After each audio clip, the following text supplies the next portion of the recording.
Hello and welcome to another how-to video. My name is Ditech, CTO at DVS, and today we're going to take a look at the new iVideon bridge. So iVideon, for those of you that don't know, is a cloud-based system. So Hikvision is completely compatible with it. This new bridge, instead of using the old method where we had to apply special firmware to the camera and it was always hard to backdate it, or they would update the firmware, which would make it really difficult, we have now brought out this little bridge unit.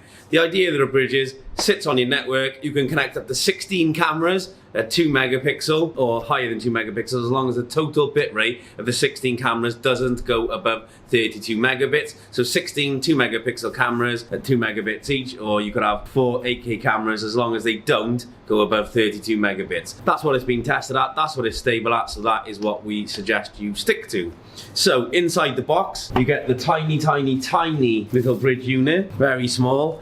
And in comparison to an iPhone, much smaller than an iPhone 11 Pro. You've got your USB 1 and 2 on there, you've got your power light, iVideon bridge sticker on the front, and on the back you've got your LAN connection, your optical connection, your HDMI output, your DC in, your AV, and also the SD card slot if you want to use this as a buffer and upload from here to the bridge because you've got bad upload speed. So this little unit will sit on your site. You can have more than one unit on each site. It's not limited to one unit. So we can do as many units as physically your network connection will allow to be uploaded to the cloud. But again, we can schedule that through this new box.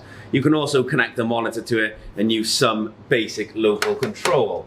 So also inside the box, you get the little 5-volt DC PSU, LAN connection, and the quick start guide. Now it's very important that you read this quick start guide or simply follow my video. So we're going to quickly put this on the network, log into the iVideon portal, and from there we can add our Hikvision cameras. Hello and welcome back. So we've got the iVideon bridge onto the network. So we're going to log in quickly to my iVideon account. There we go.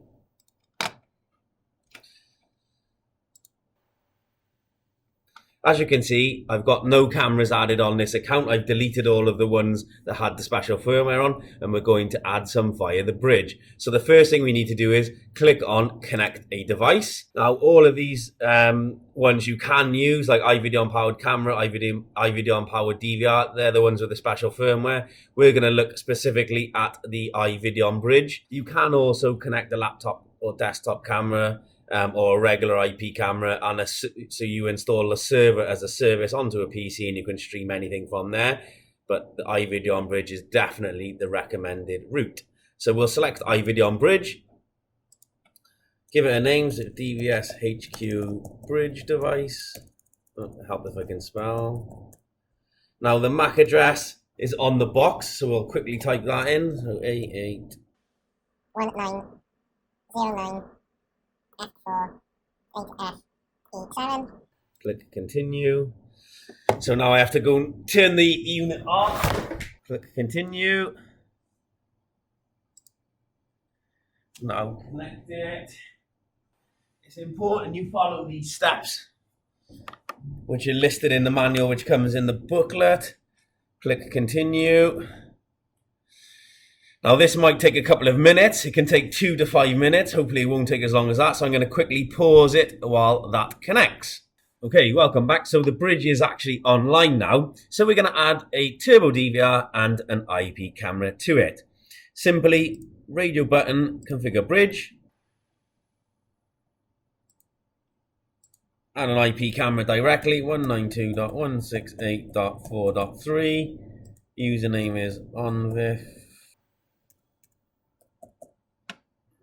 Should be this password.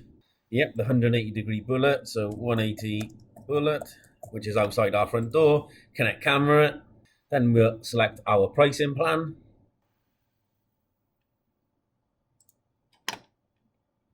Select the plan, Cloud Pro 30 again. Okay. Done. So all of our cameras have been added and configured. It's as simple as that. They're all online. So the next thing that you can really do is radio button. You can rename it, choose different pricing plan, manage cloud recording. Now we're able to record motion activated events on the IP cameras. On the Turbo DVR's latest ones, it's continuous recording. The motion doesn't work currently, but we're working on that. So you can have continual or event recording. The price doesn't change. Or you can have recording disabled. You might be able to view only and not actually record in the cloud. It's just there in the app to be viewed. Or you can have delayed recording, select delayed recording, and configure when you can store and upload the footage to save on bandwidth during working hours, and apply that as needed. So again, with the turbo, so if I manage cloud recording and just put it from continuous for that camera and then leave the others, and this one should be motion only. So we'll do that. Don't forget to enable the motion on the camera itself. And then you can archive, export camera settings, click on the camera settings. You can actually adjust settings as per you need. But don't forget, if you've added this to an NVR as well for local site use, you need to adjust it on the NVR, and then it'll import it, the camera settings, as you import it. But you can adjust certain settings there, image, audio. If you've got a microphone, you can enable the audio, system, and about. You can also grant access to other users on iVideon, edit the access rights, or you can make it public access. So you click on public access and you can actually fill all that stuff in and make it publicly accessible. So we've got 4 cameras online now, so that's pretty much what we need. So if I open up the 180-degree bullet, for instance, and we want to sort of play that back, click on it and then click this magnifying glass. The magnifying glass is an enhanced search function, so we'll just wait for some footage to be loaded. But what you can basically do is select the date and time and the from and to time, select the sensitivity, and then you can actually draw your mask area here, and it will actually search for available footage that has happened, motion events that have happened within that actual box. If I click find recordings, there's probably not going to be any because I've only just added it. Yeah, nothing yet because we've only just added it and everybody is in the building, but you can see what I mean by that. The other way you can do this is untick that. Standard functionality is search time and date there, and you can click on live, but you can actually use the time and search function there, zoom in on the timeline,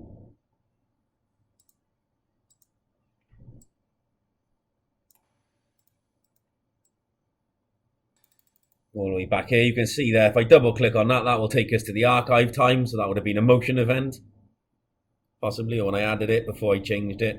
So what we can actually do then is to download this, click on the little cloud icon there to prepare the download, narrow the time period down to encompass that, click save, and it puts it into the archive export report. So now we can actually go to the archive export report to download and view that.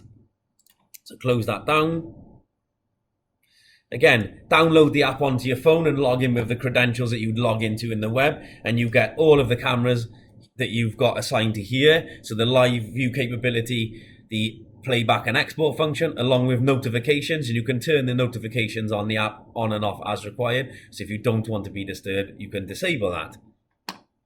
We also do facial recognition, queue, and visitor analysis. If you want any of those enhanced functions, there is a cost to some of these, and it will vary. So please contact us here at DVS and we will run through those options for you. The face one requires a server with a bit of software and a camera to do the analysis locally and send the data to the cloud. The queue and visitor one doesn't need the server. It will work via the app cloud itself. Really powerful functions, and we've done something on them in a previous video. But under archive export report, you will see the footage that I was messing around with earlier. For instance, the one at 9:29, if I want to download that and view it, simply click download. I can open it or save it. Open that, open it, and it will play the video that we just downloaded. And there we go. It's as simple as that. Other than that, it's as simple as I've just shown you. If you've got any questions, please ask us here at DVS. Thank you for watching. Please don't forget to like, comment, and share. And anything we can help with, please contact DVS today. Thank you.